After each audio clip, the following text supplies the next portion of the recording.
2.5 महिने झाले तिचा तपास करतोय. आम्हाला काही तपास नाही. रोज पोलीस ठाण्यामध्ये नेकनोरचा येतोय जातोय. ती काय आम्हाला रिप्लाय देत नाही. तर ती काय म्हणते आमचा तपास चालूच आहे. आता एवढे आम्ही तपासत आहेत. आम्हाला ना तुम्ही रोज याचा आता करता मागणी करता. आम्ही म्हणतो नुसती आमची आहे का नाही हे तर आम्हाला दाखवा ना. आम्ही एवढंच मागतोय त्यांना. तर ते आम्हाला म्हणतात आमचा तपास चालूच आहे, आमचा तपास चालूच आहे. काल पण आम्ही दिवसभराचे बसून राहिलो तिथं. रात्रीच्या वेळेला मग आम्ही बाहेर निघालो. तिथं मग आमची एकामेकांची बोला चाली पाहुण्यारावळ्यांची होती. तर त्यांनी तिथं काय केलं आम्ही बोलायला लागलो म्हणून. आता आमचे सगळे एकत्र पाहुणेरावळे आहेत. आम्ही बोलत होतो ना.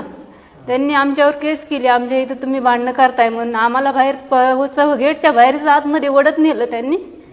आणि म्हणले इथं भांडणं करताय. आमच्या पाहुण्याला हाणमार केली. परत आमच्यावर कारवाई करतात. ते व्यापार फाडा काय नु करा तक्रार खेळांची. तरी पण आम्ही बाहेर निघत नव्हतो. म्हणलं आम्ही असं मरायला लागलो तर 2.5 महिने झाले की खेट्या घालतो. आम्ही मेलो तरी चालून आम्ही इथून बाहेर नाही जात. नाही म्हणले तुम्ही गेटच्या बाहेर व्हा. आम्हाला गेटच्या बाहेर काढलं.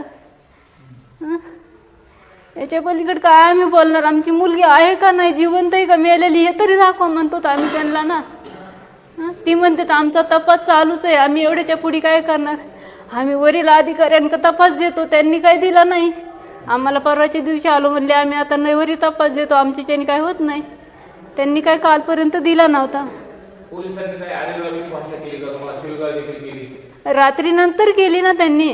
आम्हाला गेटच्या आतमध्ये वडील नेलं. ही भांडणं करायला लागली असं तसं. मग शिवीगाळ केली. आमच्या पाहुण्याला हाणमार केली. आमच्या मुख्यमंत्र्याकडे मागणी एवढीच आहे. त्यांची लाडकी बहीण काय मी काय एकच ना हो. त्यांची बाची ना ती कुठं असन ती त्यांनी मिळून आम्हाला द्यावं कुटुंबाला. आम्ही विकूळ झालेलं कुटुंब आहे. एवढीच्या पुढे काही मला बोलता येणार नाही. मी बोलू पण शकत नाही. आता नेकनूरचं पोलीस स्टेशन तर काय सहकार्य करू शकत नाही बघा. एवढ्याच्या मुरकीत जिथं जायचं तिथं जा म्हणले. मग आम्ही आता एसबी ऑफिसला जाणार. आम्ही आता इतकीच्या मुरी कुठं जाणार आम्ही. आम्हाला आमची जिवंत आहे का मेलेली तरी कळवावं ना त्यांनी.